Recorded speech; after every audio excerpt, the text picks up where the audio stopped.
आपके प्रोजेक्ट के लिए एक मतलब बेसिकली जो आप डिफिकल्टी फेस कर रहे हैं वो आई है कि आपको अपाचे 12 में इमेज सेट नहीं करते बन रही है आइकन पर, मतलब लेबल पर, ऐसा कुछ। कितने लोगों ने ट्राई किया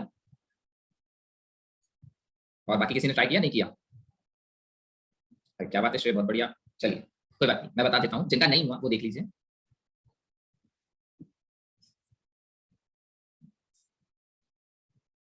ऑप्शन वहीं पर अवेलेबल है, बस हमें एक फोल्डर स्ट्रक्चर फॉलो करना पड़ता है। उस फोल्डर स्ट्रक्चर को फॉलो करके हम चीजों को बना लेते हैं। देखो, तो आपने जहां पे भी माय प्रोजेक्ट या जो भी बनाया होगा आपका project, there is a Marvin project, there is a my project, there is your project, जो भी आपने नाम रखा होगा वो किसी न किसी लोकेशन पर होगा। जैसे मेरा जो प्रोजेक्ट है वो है लोकेशन पर, that is documents, inside the document NetBeans, there it is this one. ठीक है, इस नेटबीन्स के अंदर सपोज मैंने बोला था माय प्रोजेक्ट, ये मेरा प्रोजेक्ट का नाम है ना, जो आप बनाते हैं प्रोजेक्ट। जैसे यहाँ पे जो प्रोजेक्ट का नाम दिखा है हमें, Marvin project 2, JDBC demo 1, my project, my project 1, swing demo 1। ठीक है, समझ पा रहे हैं क्या कह रहा हूँ? जल्दी जल्दी बताओ। हाँ ओके, तो इसमें जाइए आप माय प्रोजेक्ट में, इसमें एसआरसी में जाइए, एसआरसी के अंदर मेन में जाइए, मेन के अंदर फिर जावा होता है, ये फोल्डर वहां पे अवेलेबल नहीं होता है, तो आप ये फोल्डर क्रिएट करें वहां पे रिसोर्सेज नाम का। ठीक है, clear? Okay, so my project में एसआरसी, एसआरसी में मेन के अंदर फिर जावा ऑलरेडी बना होता है, आप रिसोर्सेज बना लें।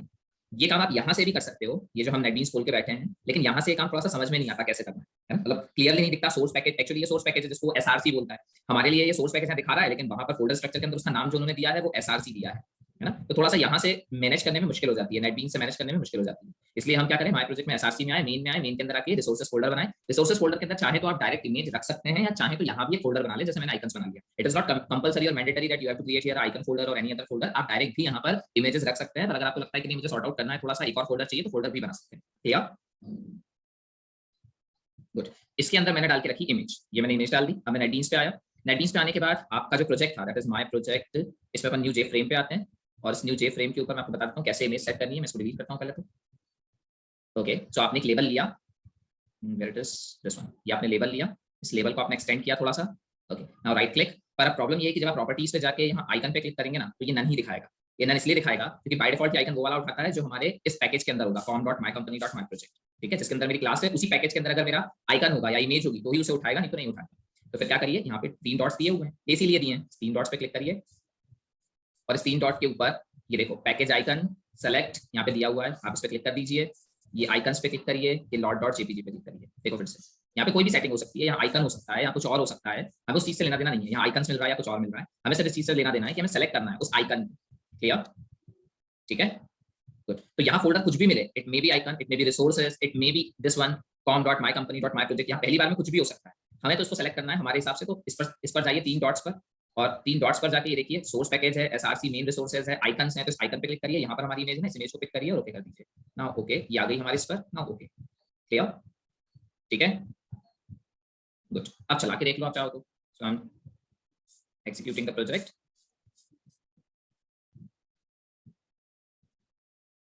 दिस इज द फ्रेम जिसके ऊपर इमेज है। क्लियर? ठीक है, अब हमने इसको बड़ा नहीं किया, छोटा नहीं किया, that is different thing, but इसके ऊपर इमेज आ गई। क्लियर? Good, okay. ठीक है, सभी को क्लियर है? गुड, चलिए अब आ जाइए आज के टॉपिक पे। So that today's topic is a serialisation. अपने आप में बहुत इंपॉर्टेंट, अपने आप में बहुत यूनिक कॉन्सेप्ट, और थोड़ा सा कंसेप्चुअली टिपिकल, सिंटैक्टिकली आसान। सिंटैक्टिकली 3 लाइनें लिखनी है और कोड हो जाएगा।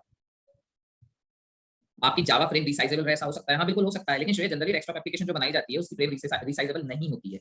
रीजन ये है कि कंपोनेंट्स का अलाइनमेंट बिगड़ता है। मुझे एक बात बताओ, आपने भी माइस्क्वेल इंस्टॉल किया होगा सभी लोगों ने, है ना? आपने देखा माइस्क्वेल का विंडो भी छोटा सा आता है, ऐसा पूरा कैप्चर नहीं किया हुआ है ना? तो जनरली सजेशन यही दिया जाता है कि उसको आप बड़ा भी नहीं कर पाओगे, मतलब इवन तो वो जो छोटा सा विंडो है ना, उसमें मैक्सिमाइज का ऑप्शन भी नहीं होता, मैक्सिमाइज को डिसेबल करके रखा जाता है, जैसे हमने कुछ जगह करके रखा हुआ है।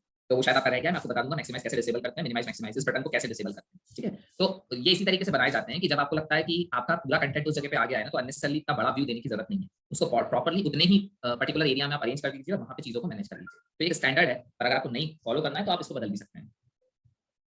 हाँ बिल्कुल, ये देखो यहाँ पर ये प्रोजेक्ट आया हुआ है यहाँ पे, दिस वन, ये वही प्रोजेक्ट है आपका।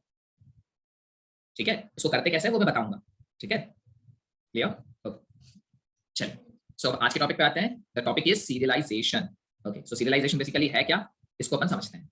आप समझना आराम से मेरी बात को। मुझे एक बात बताओ, there is a something called as object in Java. ये कह लीजिए समथिंग तो वर्ड गलत हो गया sir, everything is in Java is object, 99% things are object in Java. Clear? Okay, so if you want to transfer object from one end to another end, means there is a one topic called as RMI. ये हमारे syllabus का part नहीं है, अलग से एक topic है ना।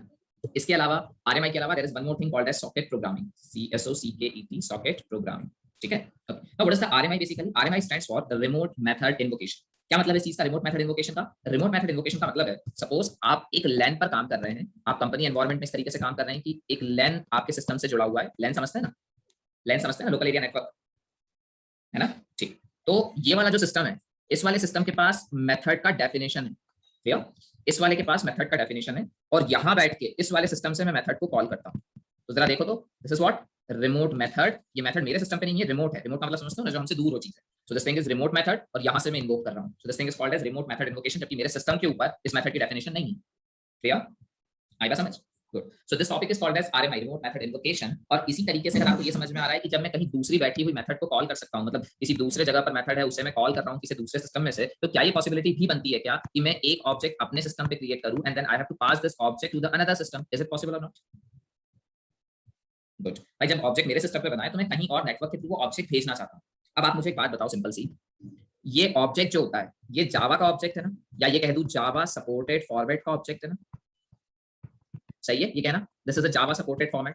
ओके, पर मैं इसको किसी दूसरे सिस्टम पर भेजना चाहता हूं। अगर मैं इसको किसी दूसरे सिस्टम पर भेजना चाहता हूं तो मुझे बताओ, क्या इसे नेटवर्क के थ्रू ही मैं दूसरे सिस्टम पर भेज सकता हूं? बिना नेटवर्क के पॉसिबल नहीं होगा ना इसे दूसरे सिस्टम पर भेजना। ओके, अब एक रियल टाइम एग्जांपल लो। मुझे एक बात बताओ, अमेज़न से आपने एक कोई चीज परचेज की, सपोज आपने एक ग्लास बाउल खरीदा, this is a glass bowl, ठीक है? आप मुझे सिर्फ इतना बता दो, एक्चुअल ऑब्जेक्ट ग्लास बाउल है, so it look likes this, there is a one glass bowl, clear? So actual object is this thing. पर क्या जब अमेज़न इसकी डिलीवरी करेगा तो उसको रियल ऑब्जेक्ट फॉर्म में डिलीवर करेगा या इसको कुछ चेंज कर देता है?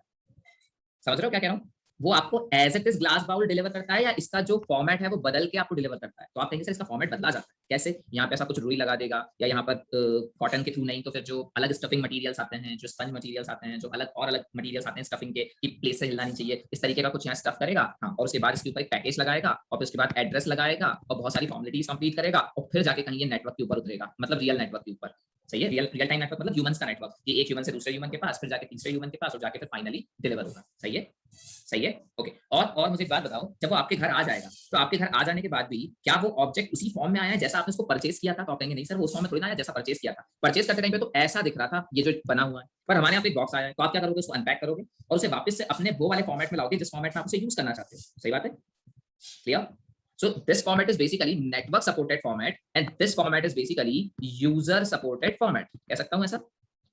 क्लियर? भाई यूजर कैसे यूज करना चाहता है, that is the user supported format. Network पे कैसे ट्रैवल करेगा, that is the network supported format. अब यही सारी चीजें जावा ऑब्जेक्ट के ऊपर लागू होंगी या नहीं होंगी? आपने एक जावा ऑब्जेक्ट अपनी क्लास के अंदर बनाया, आपने क्लास बनाई, उसके अंदर किसी दूसरी क्लास का ऑब्जेक्ट बनाया। Now this is a Java supported object, you want to send this object over the network. क्या ये Java supported object normally network के ऊपर ट्रैवल कर जाएगा? क्या आप बोलोगे नहीं सर इसे नेटवर्क सपोर्टेड फॉर्मेट में बदलना पड़ेगा? आ रही है बात समझ क्या बोल रहा हूँ? बिल्कुल।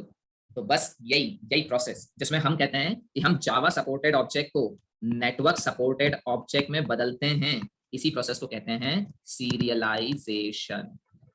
क्लियर? आया समझ? Good.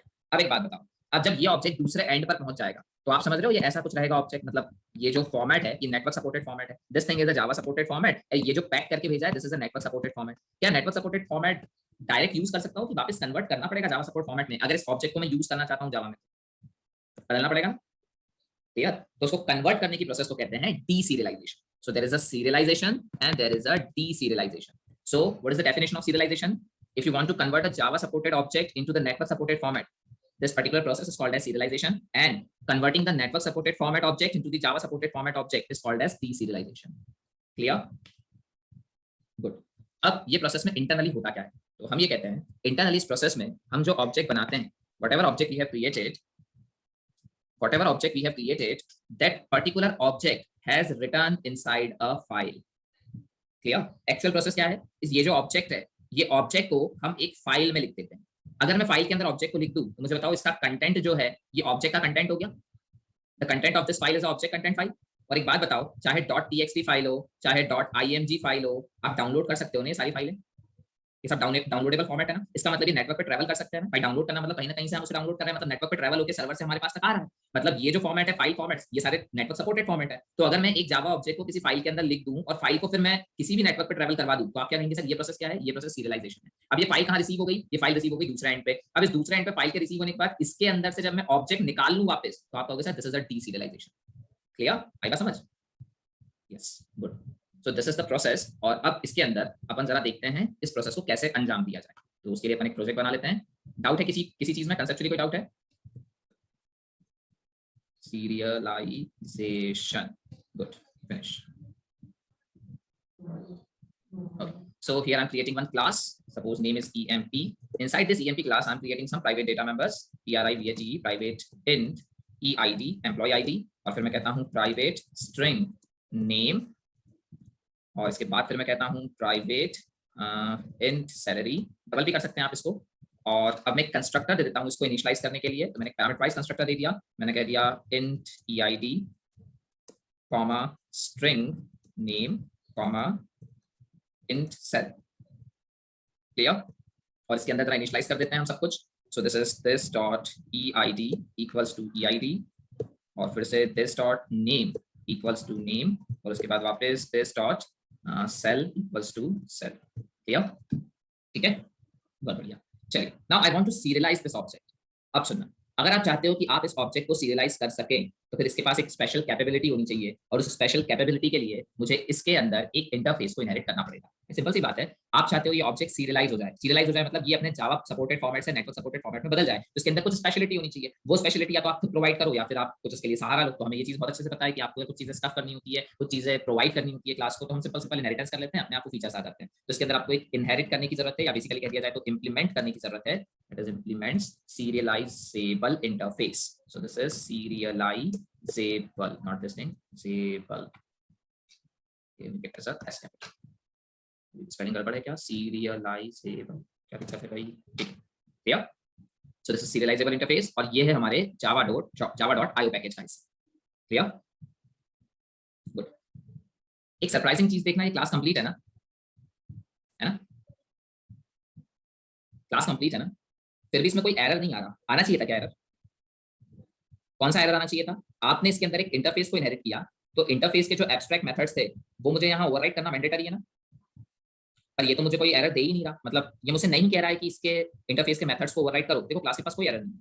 So why this thing? Because serializable is not a normal interface. This interface is called as marker interface. What is there? Marker interface. आज तक हमने जो इंटरफेस पढ़ा है वो नॉर्मल इंटरफेस है। ये जो आज हम इंटरफेस पढ़ रहे हैं इसको जावा ने स्पेशल कैटेगरी में रखा है, and that category is called as marker interface. ये मार्कर इंटरफेस क्या होते हैं? मार्कर इंटरफेस ब्लैंक इंटरफेस होते हैं, इसके अंदर कुछ नहीं होता। तो फिर इस इंटरफेस का काम ही क्या है? इस इंटरफेस का काम जेवीएम लेवल पर है। सुनना, जैसे ही जेवीएम देखता है आपकी ईएमपी क्लास ने सीरियलाइजेबल को इनहेरिट करके रखा है, ठीक है? जैसे जेवीएम देखता है आपकी ईएमपी क्लास ने सीरियलाइजेबल इंटरफेस को इंप्लीमेंट किया है, इनहेरिट किया है, तो वो अपनी तरफ से कुछ एडिशनल फंक्शनैलिटी इस पर्टिकुलर क्लास को प्रोवाइड करता है। कौन? जेवीएम। तो हमें सीरियलाइजेबल इंटरफेस से कोई बिहेवियर या कोई स्पेशल प्रॉपर्टी नहीं मिलती, लेकिन वो जो स्पेशल फीचर है वो जेवीएम खुद प्रोवाइड करता है, बट तब करता है जब वो देखता है कि आपने इंप्लीमेंट करके रखा है सीरियलाइजेबल। आएगा समझ? Good. So what are the marker interfaces? तो आप कहेंगे सर मार्कर इंटरफेसेस वो है जिसके अंदर कोई फंक्शनैलिटी नहीं होती। आराम से सुनना, मार्कर इंटरफेसेस क्या है? मार्कर इंटरफेसेस वो इंटरफेसेस है जो ब्लैंक इंटरफेस है, जिनके अंदर कोई फंक्शन नहीं है, कोई फंक्शनैलिटी नहीं है। बट हाँ, जब हम मार्कर इंटरफेस को इनहेरिट करते हैं, तो इनहेरिट करने पर जेवीएम जब देखता है कि किसी क्लास ने मार्कर इंटरफेस को इनहेरिट किया है, तो अकॉर्डिंगली वो कुछ फंक्शनैलिटी खुद इस ईएमपी क्लास को प्रोवाइड करता है। तो यहाँ पर प्रोग्रामर फंक्शनैलिटी प्रोवाइड नहीं करेगा, यहाँ पर जेवीएम खुद फंक्शनैलिटी प्रोवाइड करेगा। आई बात समझ? क्लियर? गुड। सो ये काम पूरा का पूरा जेवीएम लेवल का है, और अगर मैं सीरियलाइजेबल को इनहेरिट ना करूं तो फिर आप कहेंगे सर अब तो हम इसमें सीरियलाइजेशन परफॉर्म ही नहीं कर सकते, because if you want to convert a Java supported format into network supported format, there is a need of some functionality, and that functionality is provided by the JVM when you inherit the serializable interface. Clear? Good. चलिए, अब आइए जरा serialisation करते कैसे। पहले तो object बना लेता हूं मैं। तो मैंने कहा empe is equals to new emp, और इसको मैं यहाँ पर प्रोवाइड कर देता हूँ 101 राम, और कॉमा सैलरी में दे देते हैं अपन 45,000। क्लियर? ठीक है, एक शो मेथड और बना देता हूं ताकि हम डेटा डिस्प्ले कर सकें। तो मैंने कहा void show, make it as a public, और डिफॉल्ट भी चल जाएगा, अभी हम सेम पैकेज में काम कर रहे हैं, कोई फर्क नहीं पड़ रहा है। Okay, so this thing is void show। मैं कहता हूं system.out.println, here it is eid plus space plus name plus space plus salary। Okay, and ये कॉल भी करके देख लेते हैं ताकि समझ में आ जाए कि ओके मेरा डेटा जो है वो बेसिकली चल रहा है, मतलब प्रिंट हो रहा है। ठीक है, clear? Now I want to serialize this thing. So if you want to serialize this thing, you have to use the file handling concept, क्योंकि मैंने आपसे कहा था कि मुझे कहीं ना कहीं ऑब्जेक्ट को फाइल में लिखना है. अब आप एक बात बता दो, ये कैरेक्टर बेस्ड है या ये बाइट ओरिएंटेड? मतलब ये जो मैं लिखने की कोशिश करूंगा, I want to write this E. ध्यान से सुनना, I am not writing 101, I am not writing Ram, I am not writing 45,000, I am writing object which contains all these things. दोनों बातों में अंतर है. आप सेपरेट 101 राम और 45,000 कर दो, अलग बात है. आप इसको एक कंबाइंड फॉर्म में डालो, तो मैं बोलूंगा मैं ऑब्जेक्ट डालने की कोशिश कर रहा हूं. तो अगर मैं ऑब्जेक्ट डालने की कोशिश कर रहा हूं तो समझ लो this is not text, basically this is a byte oriented architecture. Clear? So byte oriented अगर आर्किटेक्चर है तो कैसे फॉलो किया जाएगा? बाइट ओरिएंटेड आर्किटेक्चर है तो पहले तो एक फाइल बना लेते हैं अपन. तो मैं जाता हूं डी ड्राइव में. डी ड्राइव में हम कोई एक फोल्डर बना लेते हैं, सपोज SER नाम का एक फोल्डर बना लेते हैं अपन. और इस SER नाम के फोल्डर के अंदर मैं एक फाइल और बना देता हूं. टेस्ट बना लीजिए, टेक्स्ट बना लीजिए, जो आपका मन है, टेस्ट बना लीजिए. ठीक है, क्लियर? अब इसको कॉपी करते हैं पाथ को यहाँ से. This is control C. और जरा वापस नेटबीन्स पे आइए और मुझे बताइए, कल ही मैंने आपको नाम लिया था, there is a something called as input stream and there is something called as reader writer and output stream. ये जो input stream output stream का कॉन्सेप्ट है, ये बाइट ओरिएंटेड वाला है ना? और जो रीडर और राइटर का कांसेप्ट है वो कैरेक्टर ओरिएंटेड वाला है. तो मुझे भी किसकी जरूरत है? मुझे भी जरूरत है बाइट ओरिएंटेड. तो बाइट ओरिएंटेड की जरूरत है. तो पहले मैं लिखना चाहता हूं, अगर मैं लिखना चाहता हूं तो मुझे यूज करना पड़ेगा file output stream. Clear? I have to use the file output stream to write into the file. Okay, अब यहाँ पर इसमें नाम में कंफ्यूज मत होना. यहाँ पे जनरली बच्चे कंफ्यूज होते हैं, उनको ऐसा लगता है सर फाइल आउटपुट स्ट्रीम तो आउटपुट लेगी. No, it is not the thing कि आउटपुट लेगी. ये एक्चुअली फाइल आउटपुट स्ट्रीम हमारी इस चीज को फाइल में लिखेगा. मतलब ये यहाँ जावा कोड से आउट ले जा रहा है ऑब्जेक्ट. ठीक है, मतलब जावा कोड से ये पर्टिकुलर चीज आउट जाकर फाइल में सेव हो रही है और इनपुट स्ट्रीम में फाइल से चीजें वापस आकर हमारे जावा में आ रही. तो ये थोड़ा सा कंफ्यूजिंग टर्म होता है, जिसमें ये लगता है कि फाइल इनपुट स्ट्रीम को लिखना चाहिए था और फाइल आउटपुट स्ट्रीम को पढ़ना चाहिए था. सही बात है? क्लियर? ओके, सो इस बात का ध्यान रखिएगा. दिस इज नॉट एक्चुअली कि इनपुट स्ट्रीम लिखता है और आउटपुट स्ट्रीम पढ़ता है. दैट इज द थिंग कि आउटपुट स्ट्रीम लिखता है और इनपुट स्ट्रीम पढ़ता है. Okay, so just provide the link here. तो लिंक प्रोवाइड करने के लिए मैं इसको कर देता हूं डबल कोट्स में कंट्रोल V और फाइल का नाम है मेरा test.txt. क्लियर? ठीक. Okay, now tell me, there is some drawbacks with the file writer and file reader, है ना? कि वो कैरेक्टर वाइज कैरेक्टर पढ़ते हैं, इकट्ठा नहीं पढ़ते, इकट्ठा लिख भी नहीं पाते, है ना? कुछ न्यू लाइन का प्रॉब्लम होता है. सही है ना? तो उसके लिए हम क्या यूज करते थे? Buffered writer. सही बात है, buffered reader and buffered writer. Clear? Okay, अब मुझे यहाँ बताओ आप एक्जैक्टली क्या करना चाहते हो? आप पूरा का पूरा ऑब्जेक्ट एक बार में लिखना चाहते हो ना? पूरा का पूरा ऑब्जेक्ट. मैं आपसे ये नहीं कह रहा हूँ कि आप बाइट वाइज बाइट ऑब्जेक्ट लिख रहे हो. मैं आपसे ये कह रहा हूँ मैं पूरा का पूरा ऑब्जेक्ट एक बार में लिखना चाहता हूँ. तो अगर आप थोड़ा सा भी लॉजिकली सोचो तो ये फाइल आउटपुट स्ट्रीम जो होगा ये बाइट वाइज बाइट लिखता होगा और file input stream byte wise byte पढ़ता होगा, है ना? और मैं चाहता हूं कि मैं डायरेक्टली पूरा का पूरा लिख दूं. तो क्या इस फाइल आउटपुट स्ट्रीम से काम कर पाऊंगा? आप बोलेंगे नहीं सर, इस काम को अपन फाइल आउटपुट स्ट्रीम से नहीं कर पाएंगे. कंपेयर कर पा रहे हो फाइल रीडर और फाइल राइटर से इस चीज को? यस, गुड, बहुत बढ़िया. तो बस मुझे जरूरत है उस क्लास की जो डायरेक्टली मेरा ये पर्टिकुलर ऑब्जेक्ट फाइल के अंदर लिख दे. तो उसके लिए मुझे जरूरत है ऑब्जेक्ट आउटपुट स्ट्रीम की. सो this is object output stream. और कल जैसा कंसेप्ट कि object output stream directly connect नहीं हो सकती फाइल से, मुझे उसके लिए फाइल आउटपुट स्ट्रीम को ही यूज करना पड़ेगा. वो फाइल से कनेक्ट होगी और फिर ऑब्जेक्ट आउटपुट स्ट्रीम इस फाइल आउटपुट स्ट्रीम से कनेक्ट होगी. तो यहाँ एक बार और रेफरेंस बना लेते हैं, ऑब्जेक्ट आउटपुट स्ट्रीम. ओके, तो इसको करिए जरा इंपोर्ट और कहिए obj इक्वल्स टू, और जरा इसको भी करिए import. Sometimes when NetBeans works properly ना, काम करने में मजा आता है. ठीक है, ओके, चलिए. ओके, थ्रोज भी डाल दिया मैंने, फाइल नॉट फाउंड एक्सेप्शन का.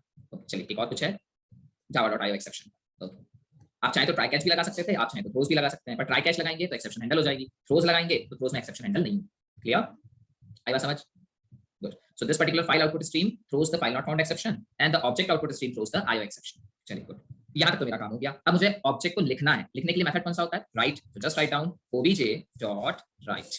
क्लियर? और इस राइट मेथड को पास कर दीजिए आप दिस e. ठीक? Clear?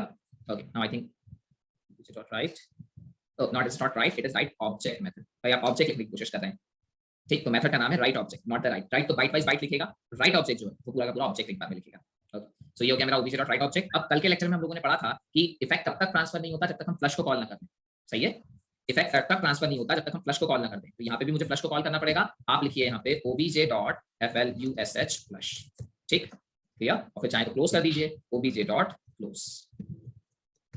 So this is the code to write any object into the file. तो कोड बहुत आसान है, पर अभी इसके साथ जो कंसेप्ट्स आएंगे ना वो मजेदार आएंगे, तो हम वो रिवील करेंगे. पर पहले अपन इतना काम, इसको मतलब पढ़ने का काम अपन और शुरू करते हैं. Okay, now just stop sir. अगर ये लिखने का काम मेरा खत्म हो गया तो मैं पढ़ने का काम शुरू करता हूँ. पढ़ने का काम शुरू करता हूँ तो आप खुद समझ सकते हैं मैं क्या बदलूंगा. बस यहाँ पर जो आउटपुट स्ट्रीम है इसको बदल के मैं इनपुट स्ट्रीम में कन्वर्ट कर दूंगा. सो मैंने कहा control V, just make it as a input stream and इसको इंपोर्ट करिए. इसको करिए ऑब्जेक्ट इनपुट स्ट्रीम और इसके बाद इसको करिए फाइल इनपुट स्ट्रीम. ठीक, क्लियर? चलिए इसको भी जरा इंपोर्ट करते हैं अपन. ओके, क्या प्रॉब्लम है? ओके, यहाँ txt के बाद बंद करना है मुझे दिस थिंग। क्लियर? डन। चलिए अब करते हैं शुरुआत इसको पढ़ने से। तो इसको पढ़ने के लिए क्या करेंगे, हम रीड ऑब्जेक्ट को यूज करेंगे। Okay, so I have to write here the read object. तो मैंने कहा obj1 डॉट रीड ऑब्जेक्ट। अब एक बात बताओ, ये जो रीड ऑब्जेक्ट है ना, इसको क्या पता कि कौन सा ऑब्जेक्ट लिखा गया है ना? It might be EMP object, it might be student object, it might be another object. तो ये रिटर्न क्या करेगा? तो आप बोलेंगे सर ये डेफिनेटली नहीं बता सकता कि क्या रिटर्न करेगा, बट एक चीज डेफिनेट है कि ऑब्जेक्ट रिटर्न करेगा। सही है, सही है। So the return type of this method is what? Return type of this method is object। क्योंकि return type object है इसलिए मुझे टाइप कास्ट करना पड़ेगा EMP में, और फिर जाके मैं लिखूंगा EMP E1 या E2 जो भी आपको लिखना है। क्लियर? ठीक है, चलिए throws again class not found exception, ये मैंने यहाँ पे कर दिया। और अब आ जाइए नीचे। चलिए अब आ जाइए जरा यहाँ पे E1 डॉट शो मेथड को जरा मैं कॉल करके देखूँ। क्लियर? मैंने यहाँ पे E1 डॉट शो मेथड को कॉल करके देखा। ओके, अब मैं ये आपसे पूछना चाह रहा हूँ, जरा आराम से देखना। So there is a one object with the value 101 RAM and 45,000, और फिर मैंने उसको फाइल में लिख दिया। फाइल में लिखने के बाद फिर मैंने उसी फाइल से इसे पढ़ लिया, और फिर जो फाइल से पढ़ा तो मैंने बोला E1 dot show. Now just observe, this is E1 dot show and this is E dot show, है ना? अगर वही ऑब्जेक्ट मुझे वापस मिलेगा तो क्या ये E1 डॉट शो भी यही आउटपुट देगा, 101 RAM और 45,000, और जो E डॉट शो दे रहा है मुझे? सही है, सही है ना? गुड, चलाकर देख लेते हैं एक बार। तो मैं इसको चलाता हूँ। Okay, this is the output 101 RAM 45,000, here also 101 RAM 45,000। clear? good, okay, now just observe, tell me, ये पूरी प्रोसेस अगर आपको समझ में आई हो तो मुझे बताइए, आपने ऑब्जेक्ट न्यू से बनाया, EMP E is equals to new EMP। सही है, सही है, गुड। सो आपने EMP E is equals to new EMP बोल के ऑब्जेक्ट बनाया, और ये जो ऑब्जेक्ट है, ये जो ऑब्जेक्ट है, ये आपने फिर बोला E डॉट शो, तो आपकी वैल्यूज को प्रिंट कर दिया इसने। फिर आपने एक फाइल के अंदर इसी E ऑब्जेक्ट को लिख दिया। ठीक है, क्लियर?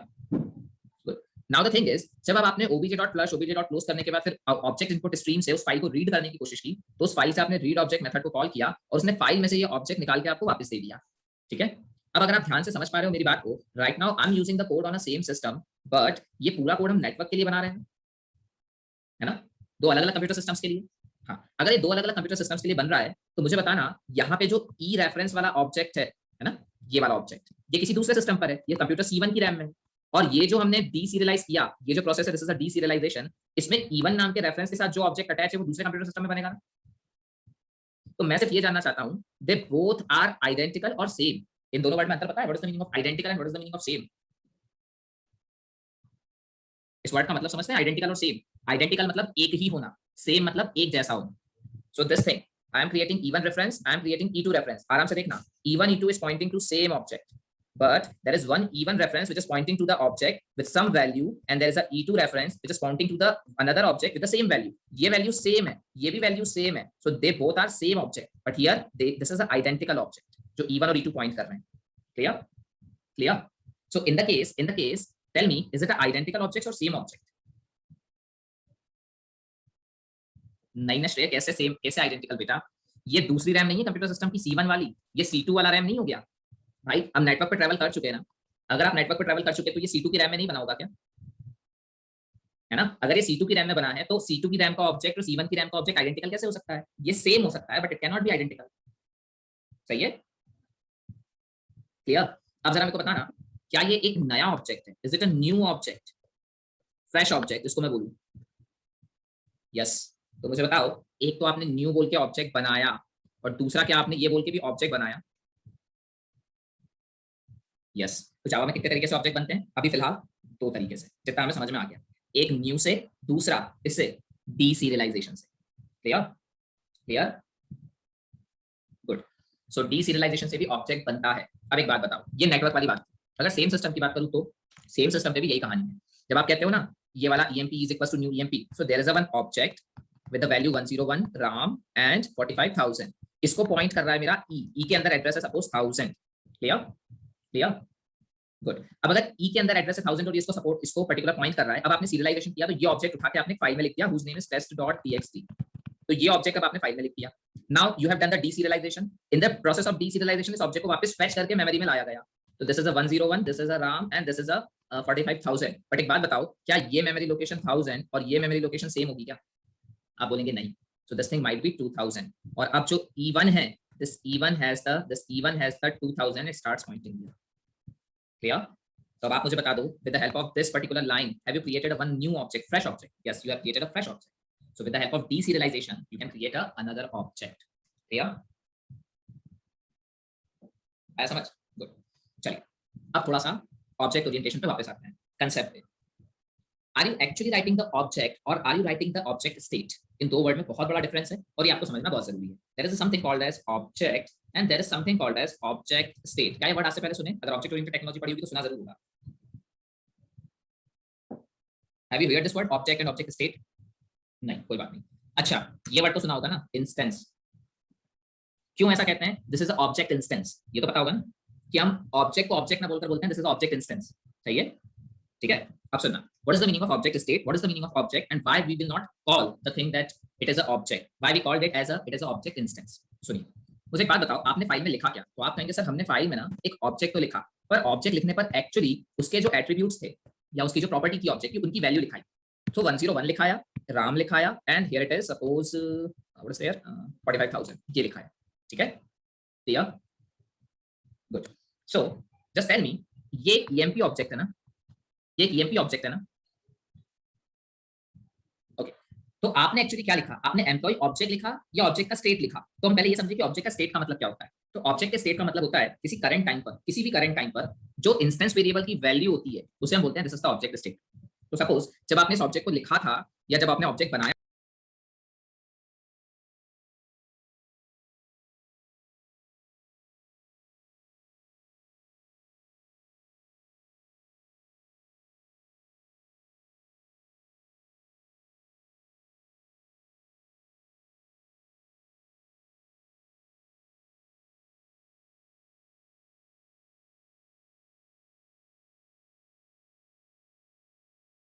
तब ये 101 था, ये राम था, ये 45000 था, बट आफ्टर सम टाइम इस बंदे की सैलरी बढ़ गई, इस बंदे की सैलरी बढ़ गई तो ये 45000 से 50000 हो गया। नाउ टेल मी, क्या ऑब्जेक्ट बदल गया? क्या आप क्या कहोगे? ऑब्जेक्ट बदल गया कि ऑब्जेक्ट सेम ही है? जल्दी बताओ, ये ऑब्जेक्ट बदल गया कि सेम है? सेम है, तो फिर क्या बदल गया? आप बोलोगे ऑब्जेक्ट का स्टेट बदल गया। आई बात समझ? आई बात समझ? गुड। इस चीज को रियल टाइम एग्जांपल से, और ये 100% आपके दिमाग में बैठ जाएगा। मुझे एक बात बताना, एज ह्यूमंस क्या हाइट और विड्थ या हाइट और वेट आपकी प्रॉपर्टी है ना? ओके, जब आप पैदा हुए थे ना तो मम्मी से पूछना हाइट कितनी थी? खैर बताने की जरूरत नहीं है, कुछ इंचेस रहे होंगे, आप फुट में भी नहीं होते बच्चे, है ना? जब आप ऐसे दूसरी क्लास में थे तब आप क्या थे? तब भी आपकी हाइट कुछ होगी, शायद 3 फुट 3.5 फुट के आसपास आपकी हाइट रही होगी, आपका कुछ वेट रहा होगा। आज जब आप कॉलेज में आ गए हैं तो कॉलेज में आने पर आपकी हाइट बदल चुकी है और आपका वेट भी बदल चुका है। सही है? बिल्कुल। तो मैं आपसे ये पूछना चाहता हूँ, आप जब पैदा हुए थे तो आप नहीं थे क्या? या फिर आप बड़े होने के बाद बदल गए? तो अगर मैं ये ऐसे कहूँ कि आप ऑब्जेक्ट वाइज बदल गए तो ये सही है क्या कहना? मतलब किसी मोमेंट पे कोई राम कुमार पैदा हुआ था तो ये जो राम है ये आज से 15 साल बाद ऐसा हो गया, थोड़ा सा बड़ा इससे, तो वो जो बड़ा हो गया तो क्या वो राम कुमार नहीं बचा? अगर ये इससे बड़ा हो गया तो क्या ये राम कुमार नहीं बचा? ये राम ही कुमार है ना अभी भी, है ना? तो अगर ये भी राम कुमार है और आज से फिर 50 साल बाद या 20 साल बाद ये और बड़ा हो गया तो फिर ये अभी भी तो राम कुमारी है, तो हम बोलेंगे ऑब्जेक्ट तो सेम ही है, तो फिर बदल क्या रहा है? ऑब्जेक्ट का स्टेट बदल रहा है। बहुत बढ़िया। दैट्स व्हाई हम कभी नहीं कहते कि हम एक ऑब्जेक्ट को लिखते हैं। सही है? हम हमेशा कहते हैं हम ऑब्जेक्ट का स्टेट फाइल में लिखते हैं। क्लियर? आएगा समझ? अब टेल मी, अब जरा आराम से एक बात को सुनिए, what is the meaning of this thing instance? ये दोनों तीनों तरीके से आपको समझ में आ जाएगा। आपको ये चीज पता चल रही है ऑब्जेक्ट चेंजेबल होता है ना? ऑब्जेक्ट म्यूटेबल होता है। अब वर्ड समझ आ रहा है म्यूटेबिलिटी क्या होती है? अगर स्टेट बदलता है इसका मतलब ये है कि ऑब्जेक्ट म्यूटेबल है, अगर स्टेट नहीं बदलते इसका मतलब ऑब्जेक्ट इम्यूटेबल है। क्लियर? सही है? पर इम्यूटेबल मतलब वो इमॉर्टल टाइप कांसेप्ट हो गया ना, ऐसी कोई चीज जो नष्ट ही नहीं हो सकती, जैसे पॉलीथीन टाइप का कोई कांसेप्ट कि वो जला दो तो भी नहीं खत्म, फिर भी स्टेट तो बदल ही जाता है उसका, है ना? वो चीज अपन नहीं लाएंगे, बट अपन ये कह सकते हैं अगर हम बोल रहे हैं इम्यूटेबल ऑब्जेक्ट टाइप मतलब तो इमॉर्टल टाइप कोई चीज होगी कि अपना स्टेट कभी बदलेगा ही नहीं, ये पूरा का पूरा एक बार में डिस्ट्रॉय होगा, नहीं तो फिर इसमें कुछ बदलाव नहीं होगा, इस तरीके की कोई चीज हो गई है। ठीक है ना? So generally objects are 90% objects are mutable objects. Mutable objects मतलब ये कि जिनका स्टेट बदल सकता है, और इसीलिए हम कहते हैं कि हम ऑब्जेक्ट स्टेट को फाइल में लिखते हैं, ऑब्जेक्ट स्टेट की हम बात करते हैं। नाउ जस्ट टेल मी, मान लीजिए आपके सामने से लगभग आधा किलोमीटर या 250 मीटर या 300 मीटर की दूरी से बहुत सुंदर कार आ रही है जो आपकी फेवरेट कार है। आप उस कार को देख रहे हो वो आपके पास आई, वो आपके पास से जब गुजरी तो आपने एक इंस्टेंस उसको देखा और उसका एक पर्टिकुलर इमेज कैप्चर करके अपने माइंड में रख लिया। ठीक है? क्लियर? और अब वो वापस चली गई आगे। अब एक बात बताओ, वो जब वहां से लेके आ रही थी तो आपको समझ आ रहा है पहले उसकी दूरी थोड़ी ज्यादा थी तो धुंधली से दिख रही थी, पास आई तो थोड़ी क्लियर हुई, जो कलर था उसका जो ब्लू कलर है उसका शेड प्रॉपर समझ में आया कि ओके ये ब्लू दूर से कुछ अलग दिखा था लेकिन पास आया तो और समझ में आ रहा है क्लियर ये है। जब आपके और थोड़ी सी शाइन होने लगी, जब आपके पास से निकली तो जब वो बहुत पास से निकली तो आपने उसके हेडलाइट्स भी देखे, आपने उसका डोर्स भी देखे और सब देखे, उसका एक पर्टिकुलर ऐसा नजर करके उसको कैप्चर करके आपने अपने दिमाग में स्टोर कर लिया और फिर वो आपके आगे सामने से निकल गई। तो जब वो आपके सामने से निकल गई तो फिर उसने अपने स्टेट को बदलना शुरू किया। अब एक बात बताओ, वो इंस्टेंस वर्ड नहीं जुड़ रहा है क्या कि किसी इंस्टेंस पर आपने ऑब्जेक्ट के स्टेट को कैप्चर करके अपने माइंड में रख लिया? आ रही बात समझ? किसी पर्टिकुलर इंस्टेंस पे आपने उस पर्टिकुलर ऑब्जेक्ट के स्टेट को अपने माइंड में कैप्चर करके रख लिया। अब एक बात बताओ, यही चीज तो हम यहाँ भी करते हैं ना। ये ऑब्जेक्ट था जिसका 101 वैल्यू था, इसकी शायद 45,000 सैलरी थी, तो किसी इंस्टेंस पर ऑब्जेक्ट का स्टेट ये था, इसको मैंने स्टोर करके रख लिया। अब हो सकता है किसी अगले मोमेंट पर 45,000 50,000 हो जाए, तो मुझे बताइए जब ये 50,000 होगा तो ये भी एक तरीके का इंस्टेंस ही हुआ ना ऑब्जेक्ट का। किसी इंस्टेंस पर ऑब्जेक्ट के स्टेट बदल के 45,000 से 50,000 हो गया और अब वो आप कैप्चर करके बैठे। That's why the word is not used as a object, क्योंकि अगर आप ऑब्जेक्ट कैप्चर करोगे ना तो इसका मतलब ये वैल्यूज बदल नहीं सकती। सही बात है। That's why we never create the object. We always create the object instance. Clear? आएगा समझ? ठीक है? Good. Hopefully आज आपको पूरा क्लियर हो गया होगा. What is object state? What is instance? And why this is a object? Clear? आया समझ? समझा दोगे किसी को भी अगर कुछ पूछता है तो कोई? Good. बहुत बढ़िया. चलिए तो जरा यहाँ देखना. अब मुझे बताइए सीरियलाइजेशन की एग्जैक्ट डेफिनेशन क्या है? आप ऑब्जेक्ट लिख रहे हो या ऑब्जेक्ट का स्टेट लिख रहे हो? आप ऑब्जेक्ट लिख रहे हो या ऑब्जेक्ट का स्टेट लिख रहे हो? ऑब्जेक्ट स्टेट लिख रहे हो. बहुत बढ़िया. बहुत बढ़िया. तो डेफिनेशन क्या होगी? सीरियलाइजेशन की डेफिनेशन होगी, पहली डेफिनेशन जो हमने दी थी, convert the object which is currently in Java supported format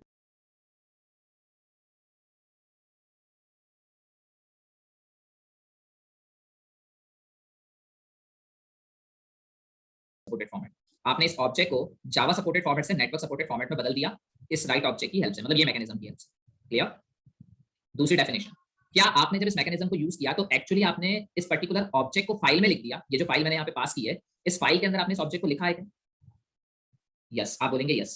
पर सही तरीके से बोले तो ऑब्जेक्ट लिखा है कि ऑब्जेक्ट स्टेट लिखा है? तो आप बोलेंगे सर ऑब्जेक्ट स्टेट लिखा है। तो वर्ड्स अपन सुधार के क्या बोलेंगे? एक सीरियलाइजेशन की डेफिनेशन कि हमने जावा सपोर्टेड फॉर्मेट को नेटवर्क सपोर्टेड ऑब्जेक्ट में बदला। दूसरी डेफिनेशन, हमने इस पर्टिकुलर इस पर्टिकुलर ऑब्जेक्ट स्टेट को एक फाइल में लिख दिया। क्लियर? तो किसी पर्टिकुलर ऑब्जेक्ट के स्टेट को फाइल में लिखना ये भी सीरियलाइजेशन है, और प्लस जावा सपोर्टेड फॉर्मेट से नेटवर्क सपोर्टेड फॉर्मेट में बदलना ये भी सीरियलाइजेशन है। तो दोनों डेफिनेशन को क्लब करके बताइएगा सामने वाले को, this two things are involved in the serialization. Clear? Good, बहुत बढ़िया। चलिए अब देखिए, now suppose there is some important information like salary. ठीक है, आराम से सुनना। You want to send the object but you don't want to send some information like salary. I don't want to reveal the salary. जो मेरा software design या जो मेरा काम चल रहा है ना नेटवर्क के ऊपर, वो कुछ इस तरीके से चल रहा है, इधर वाले पर्सन को सिर्फ ये पता करना है कि मेरे पर्टिकुलर इस वाले डिपार्टमेंट में, suppose there is one department, inside there are some employees, so in department की एम्प्लॉइज की सैलरी मुझे यहाँ रिवील नहीं करनी। मैं सिर्फ चाहता हूँ कि डिपार्टमेंट में जितने एम्प्लॉइज हैं उनके नाम और उनकी आईडीज यहाँ तक पहुंच जाए, ताकि यहाँ पर जो भी उनका काम है, चार्टिंग बनानी है, एम्प्लॉय काउंट करने हैं या जो भी उनको देखना है, वो काम वो कर सके, but I don't want to reveal the salary. आ रहा है समझ क्या बोल रहा हूँ? यस। तो अगर मैं कभी ऑब्जेक्ट को स्टोर करूंगा, आराम से सुनना, whenever I stored an object in a file or I will change the format of a Java supported object into the network supported format, तो आप कहोगे सर इसमें तो पूरा ऑब्जेक्ट जा रहा है, ये ई का ही पूरा जा रहा है, तभी तो यहाँ पे इवन पूरा का पूरा मिला। तो ऐसे में तो आपका पूरा डेटा जाएगा, मतलब चाहे फिर वो यहाँ पर आईडी हो, नेम हो, सैलरी हो, पूरा का पूरा ऑब्जेक्ट सीरियलाइज होता है और पूरा का पूरा ऑब्जेक्ट डीसीरियलाइज होता है। सही है? ये पर यहाँ पर अगर आप सही तरीके से डेफिनेशन को सुन रहे हो, तो मैंने कभी नहीं कहा कि मैं ऑब्जेक्ट को फाइल में लिख रहा हूँ, मैंने कहा मैं ऑब्जेक्ट स्टेट को फाइल में लिख रहा हूँ। तो अगर मैं ऑब्जेक्ट स्टेट को फाइल में लिख रहा हूँ तो मेरे पास चांस है कि मैं ऑब्जेक्ट स्टेट बदल सकता हूँ। I can store the object but I can change the object state. दोनों बातों में अंतर समझ आ रहा है? मैं ऑब्जेक्ट ही स्टोर कर रहा हूँ, this thing is object only, but this is not mandatory कि मैं यहाँ पे 45,000 भेजूं ही। अगर इस 45,000 को मैं जीरो भी कर दूं ना तो भी तो ये ऑब्जेक्ट ही कहलाएगा ना। सही है? आ रही है बात समझ? Good. So I am passing the object but not with the exact value, with some another value. ऐसा अगर आप चाहते हो कि during the serialization original value ना जाए, उसकी जगह कोई डिफॉल्ट वैल्यू चली जाए या कोई अलग वैल्यू चली जाए, then we will use the keyword called as what is the name, it is transient. Just write transient, I think transient keyword. Okay, चलिए लगा के देखते हैं, क्योंकि कीवर्ड्स बहुत सारे हैं तो मैं भी भूल गया हूं कि ट्रांजिएंट था या क्या था। एक बार चला के देखते हैं। ठीक है? Okay, so I just made this variable as a transient, और अब जरा इस कोड को चलाकर देखते हैं क्या आउटपुट आ रहा है। So just observe, the output is 101 RAM 45,000, but here it is 101 RAM and 0. Clear? क्या करा जावा ने? जावा ने जब ऑब्जेक्ट बनाया, इधर नीचे कोड देखो, जावा ने जब कोड बनाया, ऑब्जेक्ट बनाया, तो ऑब्जेक्ट बनाने पर तो उसने बराबर वैल्यू दी थी। बराबर वैल्यू मतलब यहाँ उसने 101 दिया, राम दिया, 45,000 दिया, और इसको ई के थ्रू पॉइंट भी कराया। बट क्योंकि this thing is this sal is transient, आपने सैलरी को ट्रांजिएंट बना दिया। क्योंकि आपने सैलरी को ट्रांजिएंट बना दिया, इसलिए जब इस ऑब्जेक्ट को सीरियलाइज किया गया, तो सीरियलाइज करते वक्त ही इस पर्टिकुलर फील्ड की ओरिजिनल वैल्यू को डिस्कार्ड करते हुए डिफॉल्ट वैल्यू को इसमें स्टफ किया गया। क्या बोला मैंने? क्योंकि ये चीज ट्रांजिएंट थी, इसलिए इसकी ओरिजिनल वैल्यू को सीरियलाइजेशन प्रोसेस में डिस्कार्ड किया गया और इसकी डिफॉल्ट वैल्यू यहाँ पे प्लेस की गई। सो जस्ट ऑब्जर्व, जो फाइल में लिखा गया दैट इज 101 राम, एंड यहाँ पर डिफॉल्ट वैल्यू क्या होगी इंट फील्ड की? आप बोलोगे sir default value is 0। Clear, good. अब इसको मैंने डीसीरियलाइज किया। Now if you deserialize this thing, this is object only but the state are 101 Ram and 0। तो अगर मैं बोल दूं e2 और e2 डॉट शो, तो मुझे बताना e2 डॉट शो बोलने पे ये मिलेगा ना 101 राम और 0, और e डॉट शो बोलने पे ये मिलेगा ना Ram 101 Ram and 45000। Yes, so whenever you don't want to send some crucial और some important information across the network, just make the field as transient. Clear, ठीक है, आया समझ, गुड। अब एक और चीज, so I am writing here one more thing, there is a private and static and company name. सही बात है, सारे एम्प्लॉइज की कंपनी तो सेम ही होगी, है ना भैया, जितने भी एम्प्लॉइज हैं जिस कंपनी में काम करते हैं उस कंपनी का नाम सेम होगा। तो मैं हर ऑब्जेक्ट में एम्प्लॉय क्यों बनाऊं, मतलब कंपनी नेम क्यों बनाऊं, उसको स्टैटिक बना के कॉमन कर देता हूं। सो मैंने यहाँ पर नाम लिख दिया सपोज Amazon, ठीक है, क्लियर, ठीक है, okay. So private static string, this thing is a string, and मैं यहाँ पर एक मेथड और देता हूँ। So the name is public void, public static void कर लेते हैं, public static void set C name. Company name सेट करने के लिए एक मेथड और दे देता हूँ, और इसके अंदर ना मैं सी नेम को सेट कर देता हूँ माइक्रोसॉफ्ट में, माइक्रोसॉफ्ट, क्लियर, ठीक है, ओके। हाँ बहुत बढ़िया, यही तो सीरियलाइजेशन का मेन कॉन्सेप्ट है बेटा, बहुत बढ़िया थ्रू, बहुत ही बढ़िया। तो जो चीज पकड़ी है ना, मजा आ गई है। जब आप बोल रहे हो कि उस पर्टिकुलर सिस्टम में ईएमपी क्लास होगी ही नहीं, तो देखो जरा इधर देखना, वो क्लास वहां होगी।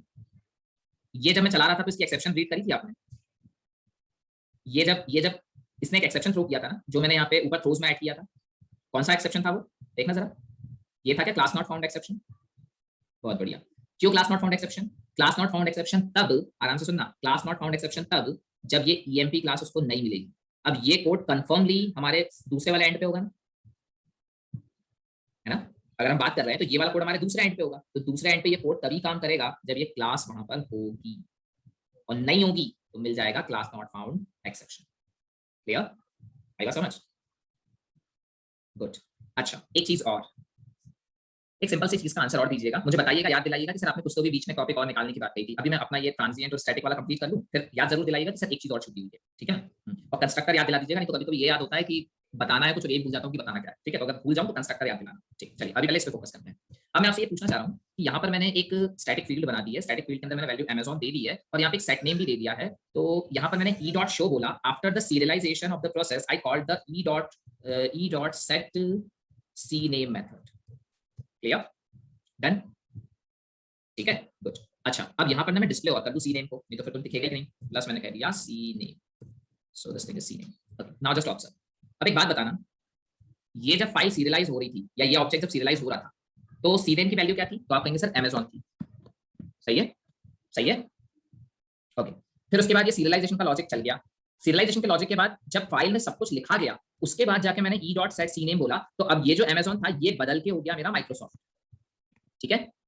पर अगर ये बदल भी गया है तो ये तो इस ऑब्जेक्ट के लिए बदला है ना, ईएमपी के लिए, जो लिखाना था वो तो लिखा चुका, फाइल के अंदर जो लिखाना था वो तो लिखा चुका ना, सही है।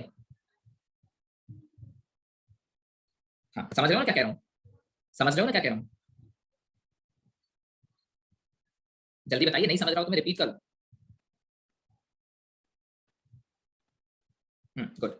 सो मैंने यहाँ पे Amazon एक कुछ कंपनी का नाम था, उस कंपनी के नाम के थ्रू मैंने सीरियलाइजेशन परफॉर्म किया, सीरियलाइजेशन परफॉर्म किया तो ये फाइल के अंदर तो Amazon जा चुका, अब मैंने बदल दिया माइक्रोसॉफ्ट, अब बदल दिया माइक्रोसॉफ्ट, और अब जाके मैं नीचे डी सीरियलाइज कर रहा हूँ यहाँ पे। अब मैं सिर्फ आपसे ये पूछना चाहता हूँ, जब मैं डी सीरियलाइज करूंगा और इवन डॉट शो को कॉल करूंगा, तो मुझे यहाँ आउटपुट में Amazon मिलेगा जो सीरियलाइज हुआ था, या माइक्रोसॉफ्ट मिलेगा जो चेंज होके हो गया है? इज इट अ ए और is it a M? Okay is it M, A, बहुत बढ़िया, it is Amazon own, it is Amazon और माइक्रोसॉफ्ट, कुछ लोग कह रहे हैं Amazon, कुछ लोग कह रहे हैं माइक्रोसॉफ्ट, है ना। सो this is Microsoft only, not Amazon। क्यों, सिंपल सी बात है, अगर आप सीरियलाइजेशन के कॉन्सेप्ट को समझे हो तो हम इतनी देर से बात कर रहे हैं, we are writing object state, we are writing object state, is it a part of the object state, this static variable is a part of object, if it is not at all a part of object then how it comes the part of the serialization?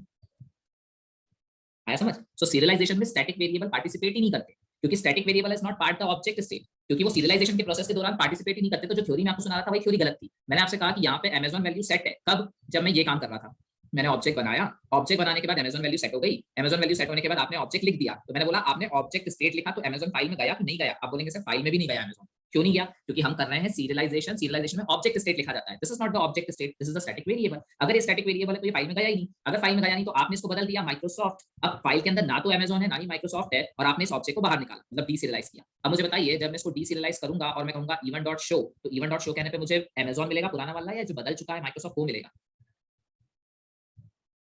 Microsoft. बहुत बढ़िया। पर यही चीज अगर मैं इसके लिए कहूँ, आराम से सुनना, पर यही चीज अगर मैं नॉन स्टैटिक वेरिएबल के लिए कहूँ कि मैंने ऑब्जेक्ट बनाया यहाँ पे विद द वैल्यू 101 RAM और 45,000, after some time I serialize the object and after serialization of object for the same object I change the values. तो ये मैंने एक ऑब्जेक्ट बनाया यहाँ पे, this object is 101 RAM and 45,000। इसको सीरियलाइज किया तो फाइल के अंदर सेम डेटा गया 101 RAM और 45,000। अब अगर सीरियलाइज होने के बाद इस ऑब्जेक्ट को मैं बदल दूं यहाँ पर, तो इसको 101 से 102 कर दूं, इसको 45,000 से 50,000 कर दूं। अब अगर मैं इसको निकालूं तो मुझे बताओ ये वाला मिलेगा कि यही वाला मिलेगा जो लिखा है? जो लिखा है वही मिलेगा ना, पुराना वाला, ओल्ड वाला। यस। तो नॉन स्टैटिक के केस में ओल्ड वाला, स्टैटिक के केस में न्यू वाला। क्यों? क्योंकि स्टैटिक पार्टिसिपेट ही नहीं करता सीरियलाइजेशन में। इसलिए अगर मैं इस प्रोग्राम को चला के देखूं तो मुझे पहले मिलेगा अमेज़न, ई डॉट शो में यहाँ मिलेगा अमेज़न और यहाँ मिलेगा माइक्रोसॉफ्ट। चला के देखो, this thing is, just observe, this thing is Amazon and this thing is Microsoft. Clear? आया समझ? गुड। अब कंस्ट्रक्टर वाली बात। ओके, नाउ टेल मी, आज तक आपने जब भी ऑब्जेक्ट बनाया है, कंस्ट्रक्टर हमेशा कॉल हुआ है ना? अगर मैं आपसे पूछूं क्या आप मुझे ज्यादा वो सिचुएशन बता सकते हैं जिसमें बिना कंस्ट्रक्टर कॉल किए भी ऑब्जेक्ट क्रिएट हो जाता है? तो आप यस कहेंगे या नो? यस कहेंगे। गुड। कौन सी प्रोसेस है? आप कहेंगे सर डीसीरियलाइजेशन की प्रोसेस है। This particular deserialization process which creates a new object. और इसको न्यू ऑब्जेक्ट क्यों कह रहे हो आप? क्योंकि पुराने ऑब्जेक्ट का एड्रेस और इस ऑब्जेक्ट का एड्रेस अलग अलग है। If the address are different then it is a new object और not? If the addresses are different then this is a new object ना। यस। सो अगर मैं ये न्यू ऑब्जेक्ट वाला काम कर रहा हूं ना, तो न्यू ऑब्जेक्ट वाला काम करने पर आप देखोगे इस लाइन पर कंस्ट्रक्टर इन्वोक नहीं होता। ठीक है? क्लियर? इस लाइन पर कंस्ट्रक्टर इन्वोक नहीं होता। क्यों नहीं होता और क्या प्रूफ है? भाई सिंपल सी बात है, या तो आप यहाँ पे कंस्ट्रक्टर बना के भी देख लो, पर आप सिंपल सी बात बताओ मुझे, यहाँ से अगर कंस्ट्रक्टर इन्वोक भी होता तो by default non parameterized invoke होता ना। भाई आपने यहाँ कोई आर्गुमेंट तो सप्लाई किया नहीं है, तो जावा को कैसे पता चलेगा कि नॉन पैरामीटराइज्ड इन्वोक करूँ कि पैरामीटराइज्ड? तो बाय डिफॉल्ट तो नॉन पैरामीटराइज्ड इन्वोक करेगी, है ना? तो अगर यहाँ से नॉन पैरामीटराइज्ड कभी इन्वोक हो भी रहा होता तो देखना जरा इसमें नॉन पैरामीटराइज्ड कंस्ट्रक्टर है भी नहीं है ना, और फिर भी कोड चल रहा है। इसका मतलब ये है कि डीसीरियलाइजेशन प्रोसेस के दौरान मेरा कंस्ट्रक्टर कॉल ही नहीं होता। डीसीरियलाइजेशन प्रोसेस में बिना कंस्ट्रक्टर कॉल हुए भी मुझे ऑब्जेक्ट मिल जाता है। क्लियर? आया समझ? गुड, बहुत बढ़िया। चलिए, there is one more topic called as externalization. ठीक है? तो थोड़ा सा जरा पढ़ने की कोशिश करना एक्सटर्नलाइजेशन क्या है। अगर ना समझ आए तो मैं आपको बताता हूँ। Clear? There is one more topic called as externalization. जरा इसको थोड़ा सा पढ़ने की कोशिश करना और ईमानदारी से बताना समझ आया या नहीं। पढ़ जरूर लेना, नहीं मैं तुम्हारे भरोसे बैठूंगा, तुमने पढ़ा ही नहीं, बाद में फिर तुम बोलोगे सर ने पढ़ाया नहीं। ठीक है? हाँ बिल्कुल मोहम्मद, एक्सटर्नलाइजेशन जैसे सीरियलाइजेशन वैसे एक्सटर्नलाइजेशन। अगर आपकी समझ नहीं आएगा मैं बिल्कुल आपको पढ़ाऊंगा, पर पहले जरा खुद से एक बार ढूंढ के आना। ठीक है? क्लियर? गुड। ओके, एक चीज तो मैं प्रॉपर असाइनमेंट ही दूंगा आपको, ये चीज तो मैं आपको नहीं ही पढ़ाऊंगा क्योंकि मैं चाहता हूँ ये चीज तो आप खुद ही करें, ज्यादा बेहतर है, क्योंकि आपको समझ में आ जाएगी। ये चीज जरूर मैं कह रहा हूँ, अगर आपको नहीं समझ आएगी तो मैं बिल्कुल पढ़ाऊंगा, निश्चिंत रहना, अपनी तरफ से नहीं छोड़ूंगा इसे। ठीक है? Okay, now just observe. So file में जाके देखो, फाइल जो है उसका साइज पता कर लो, तुम्हें ये भी पता चलेगा कि फाइल का साइज ज्यादा आ रहा है, मतलब जितने डेटा मेंबर्स है उससे ज्यादा साइज निकल गया। ठीक है? जो तुमने टेस्ट डॉट वाली साइज बनाई है ना, टेस्ट डॉट टीएक्सटी, इससे ज्यादा साइज आ जाएगा चीजों का। क्यों आ जाएगा? क्यों आ जाएगा? क्योंकि एक बात बताओ, जब तुम एक एम्प्टी क्लास बनाते हो, है ना, एक बात आराम से बताना मुझे, एम्प्टी क्लास का जब तुम ऑब्जेक्ट बनाते हो तो ऑब्जेक्ट के अंदर कुछ होता है कि नहीं होता है? क्या ऑब्जेक्ट का साइज 0 बाइट होता है? नहीं ना। क्यों? एम्प्टी क्लास का साइज 0 बाइट क्यों नहीं होता ऑब्जेक्ट का? समझ रहे हो क्या बोल रहा हूँ? भाई अगर आपके क्लास के अंदर कोई डेटा मेंबर ही नहीं है और अगर आपने ऑब्जेक्ट बना दिया तो हमें तो यही पता है डेटा मेंबर्स को मेमोरी में जगह मिलती है, पर जब डेटा मेंबर्स है ही नहीं तो ऑब्जेक्ट बनाने पर मेमोरी में जगह किसको मिलेगी? तो आप बोलेंगे सर किसी को नहीं। तो फिर किसी को नहीं तो क्या इसका ऑब्जेक्ट का साइज 0 बाइट होगा क्या? मतलब ये जो ऑब्जेक्ट होगा ये 0 बाइट का बनेगा क्या? तो आप बोलेंगे नहीं सर, है ना। इसका मतलब ये है कि केवल इंस्टेंस मेंबर्स को मेमोरी में जगह नहीं मिलती, बल्कि कुछ और भी है जिसको मेमोरी में जगह मिलती है। तो जब आप इसको सीरियलाइज करेंगे तो सीरियलाइज करने पर ना केवल हमारे डेटा मेंबर्स को जगह मिलेगी बल्कि उन एक्स्ट्रा चीजों को भी जगह मिलेगी जो एम्प्टी क्लास में भी आ रही है। तो इन दोनों का जो कंबाइंड है उसका हमें साइज मिलेगा। ठीक है? क्लियर? गुड, बहुत बढ़िया। चलिए, सो this is all about your, हाँ मैं एक और असाइनमेंट आपको दिया था वो सुनिए। तो अभी तक हमने दो तरीके पढ़ लिए जिससे हम लोग यहाँ पर जिससे हम लोग यहाँ पर ऑब्जेक्ट बना सकते हैं। With the help of externalization also we can create the object. Clear? There is the topic is called as externalization, और ये जो externalization है, इस externalization से भी हम object create कर सकते हैं. So there are three ways. First is new, deserialization, externalization. ठीक? चौथा सुनिए, मुझे एक बात बताना, बहुत आराम से एक चीज बताना। आपने नेटवर्क के ऊपर यहाँ से एक ऑब्जेक्ट को सीरियलाइज करके दूसरी जगह पर भेज दिया, ठीक है? ठीक है?